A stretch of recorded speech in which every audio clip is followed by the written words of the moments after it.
दर्शकों 17 फरवरी को विश्व के तारणहार संत रामपाल जी महाराज जी का 37वां बोध दिवस है।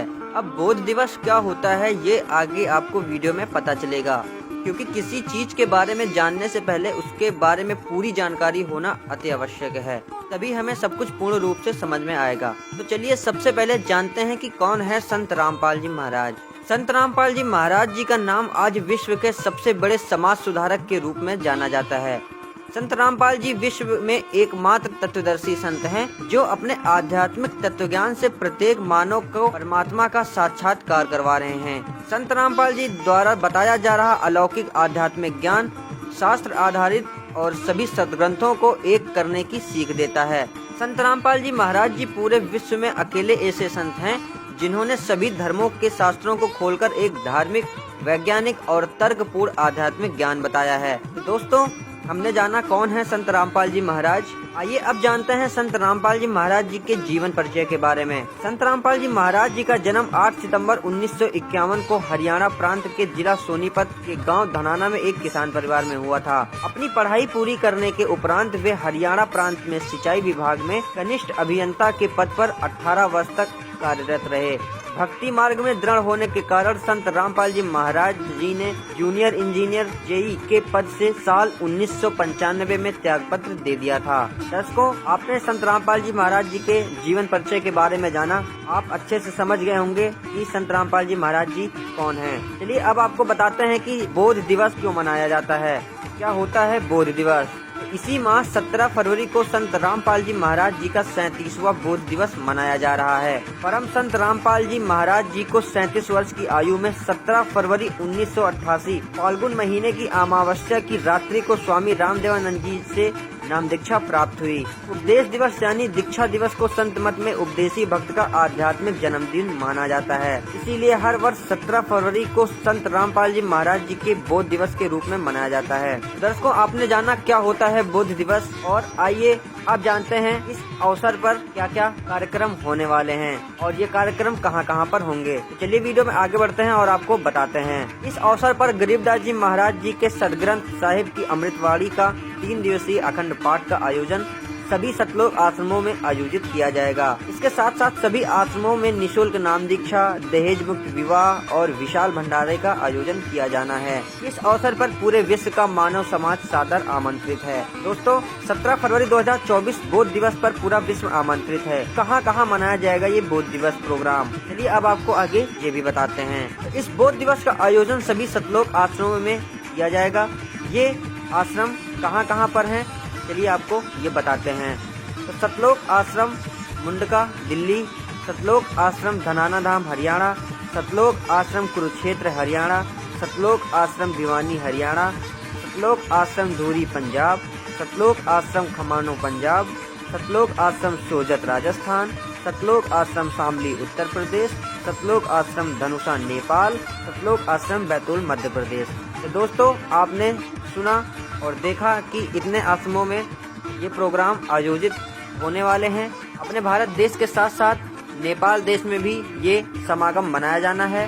तो आपसे प्रार्थना है कि आप भी इस समागम में हिस्सा लें और कार्यक्रम में जरूर उपस्थित हो। सभी सतलोक आश्रमों में निःशुल्क नाम दीक्षा, दहेज मुक्त विवाह और विशाल भंडारे का आयोजन किया जाना है। तो एक बार फिर से हम इस अवसर पर पूरे विश्व के मानव समाज को सादर आमंत्रित करते हैं। दर्शकों, चलिए अब आपको सुनाते हैं संत रामपाल जी महाराज जी के मुख कमल से कि क्या होता है बोध दिवस।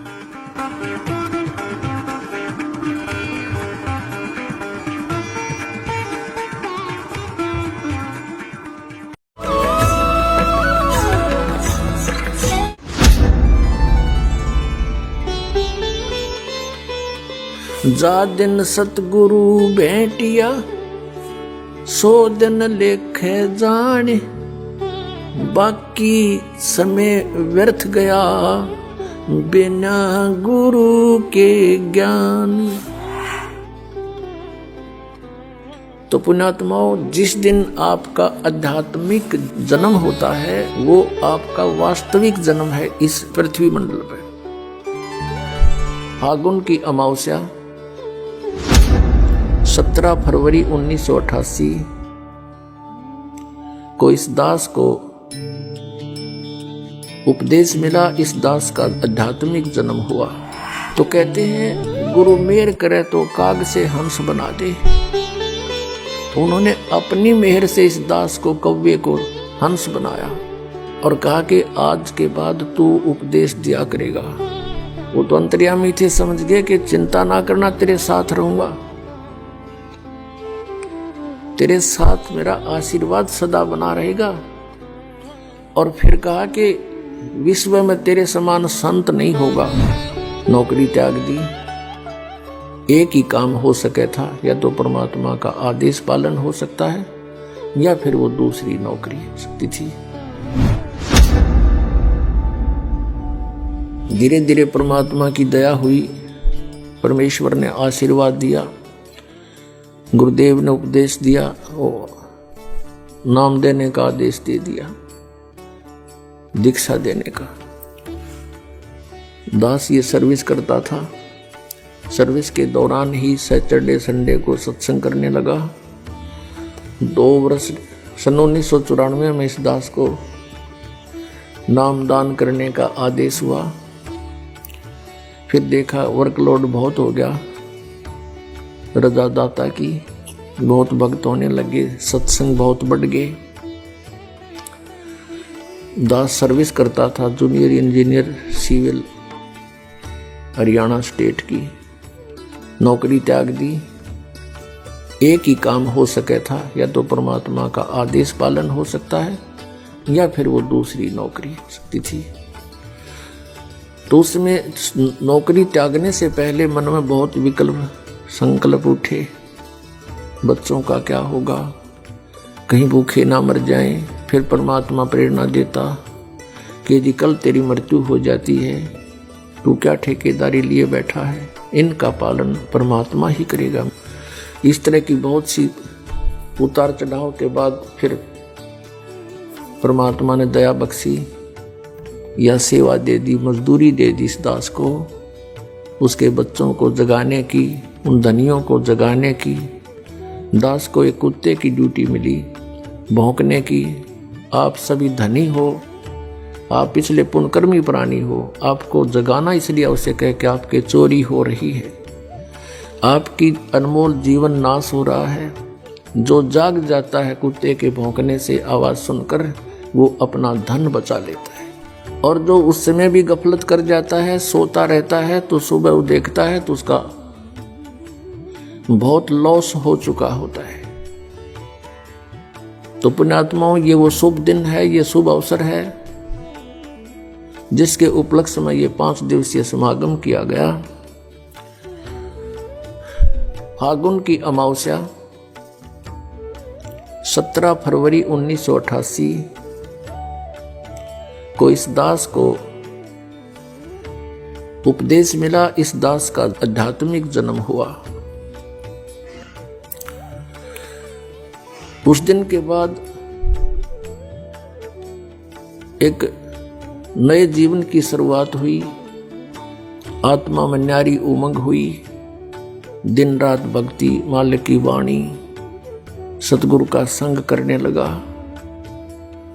सन 1994 में दास ने कभी ये सोचा नहीं था स्वप्न में कि मुझे कोई ऐसा जिम्मेवारी की पोस्ट मिलेगी, दास को ये नौकरी मिलेगी या मजदूरी मिलेगी। कभी भी नहीं सोचा था। दास क्या करता था, अपने आसपास के संबंधी मित्रों को, वैसे जो भी संपर्क में आता था, परमात्मा का ज्ञान सुनाता था, उनको तैयार करके अपने गुरुदेव से उपदेश दिलाता था। सन 1994 के अंदर गुरुदेव ने, मैं कुछ भक्तों को नाम दिलाने लेकर गया था। ऐसे बैठे थे बरंडे में, सामने सैकड़ों भक्त विद्वान थे। उस समय मेरे पूज्य गुरुदेव जी की आयु लगभग 105-6 वर्ष की हो चुकी थी और इतना सुंदर चेहरा था, लाल शरीर था। 104 वर्ष की आयु में उनका चेहरा देखने योग्य था, वृद्ध अवश्य हो गई थी। और एकदम कहा कि रामपाल इधर आ। मैं बहुत पीछे बैठा था। दास की हिम्मत नहीं होती थी उनके सामने, क्यों डर लगता था कि सतगुरु के दरबार में मेरी थर थर कांपे दे, और ना जाने किसी बात पर मारा टूट न जावे ने, कोई ऐसी गतिविधि ना हो जाए जिससे गुरु जी क्षुब्ध हो जाए। इसलिए दास बहुत डर कर रहता था। नाम देने वाले आगे बैठे थे, दास बहुत पीछे बैठा था। और भी बहुत से नाम लेने वाले, दीक्षा लेने वाले आए हुए थे और दास भी 5-7 को लेकर गया था, वो भी उन्हीं में विराजमान थे। मुझे पुकारा में आगे चला गया, बैठ जा, और कहा कि आज के बाद तू उपदेश दिया करेगा। और वहां उपस्थित सैकड़ों तो उपदेश लेने वाले थे और भी बहुत उनके पुराने शिष्य भी थे। सबसे बोल दिया कि आज के बाद मैं किसी का गुरु नहीं, और ये सब के गुरु हैं, इनसे दीक्षा लो। मैं एकदम घबरा गया, कति पसीने आ गए दास के, और वो तो अंतर्यामी थे। मैं इस चीज से डर गया कि इतने जिम्मेवारी की चीज कदे दादा ने करी ना, परदादों ने करी नहीं, कि तो देखा नहीं, अनुभव नहीं ऐसा। वो तो अंतर्यामी थे, समझ गए कि चिंता ना करना, तेरे साथ रहूंगा, तेरे साथ मेरा आशीर्वाद सदा बना रहेगा। और फिर कहा कि विश्व में तेरे समान संत नहीं होगा। ये सब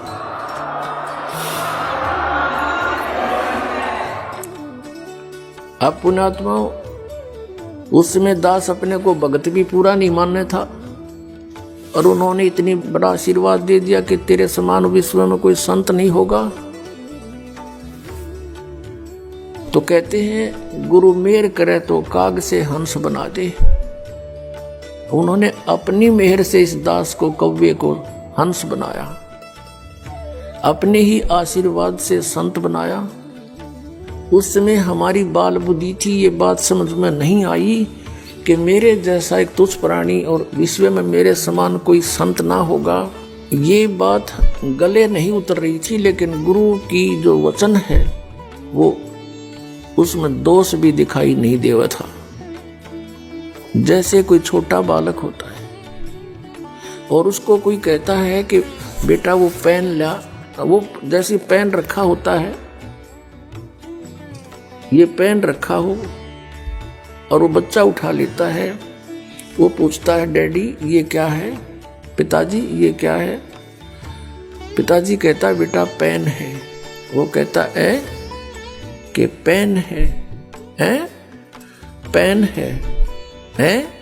और इस बात को कहते कहते उसको रख के वो और खेल लग जाता है। कहने का भाव ये है कि उसको न तो ये अविश्वास है कि पिताजी जो कह रहा है वो गलत होगा, लेकिन उसकी बुद्धि इतनी बाल है कि इसको समझ नहीं पा रही ये पेन है। वो ऐसे उसको छोड़कर चला जाता है। तो इस दास की अब वो ऐस स्थिति थी। उन्होंने कहा कि तेरे बराबर विश्व में कोई संत नहीं होगा। तो उस समय दास ऐस स्थिति में था, और वो जो कह रहे थे तो पेन था ही। तो अब इस बात का कुछ एहसास हो रहा है, क्योंकि अन्य संतों ऋषियों के जो अनुभव देखे दास ने, इनके पास तक खख भी को नहीं अध्यात्म ज्ञान का। तो हम इस योग्य नहीं थे, गुरु जी के आशीर्वाद से हो गए, यो ज्ञान हो गया, बुद्धि खुली, और इन महर्षियों के अंदर इनके झांक के देखा, इनके खुले वो बोरे जिन पर ISI मार्क ला रखा, गोबर पर रखा था इन्हें सब ने। किसी के पास मोक्ष मार्ग नहीं, सबकी दुर्गति हुई। पिछले इतिहास बतावें, हमारे ग्रंथ कहते हैं कुछ, ये हमें बता रहे थे उसके विपरीत। तो ये संत नहीं थे। आज आपके समक्ष है, क्योंकि बुद्धिमान समाज है। तो पुण्यात्माओं, जिस दिन आपका आध्यात्मिक जन्म होता है वो आपका वास्तविक जन्म है इस पृथ्वी मंडल में।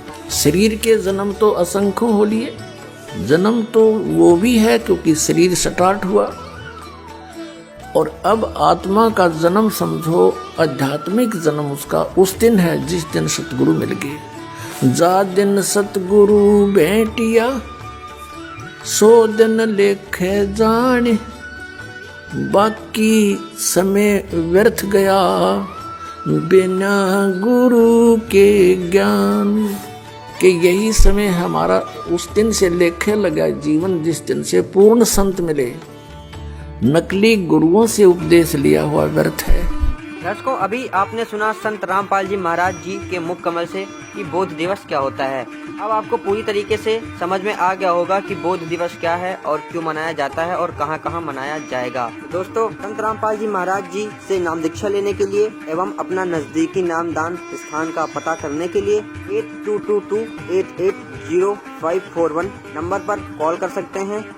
संत रामपाल जी महाराज जी द्वारा सर्व धर्मों से प्रमाणित पुस्तक निशुल्क प्राप्त करने के लिए अपना नाम, पूरा पता और मोबाइल नंबर के साथ 7496801825 पर व्हाट्सएप मैसेज कर सकते हैं। दोस्तों, धन्यवाद। मिलते हैं हम अगली वीडियो में।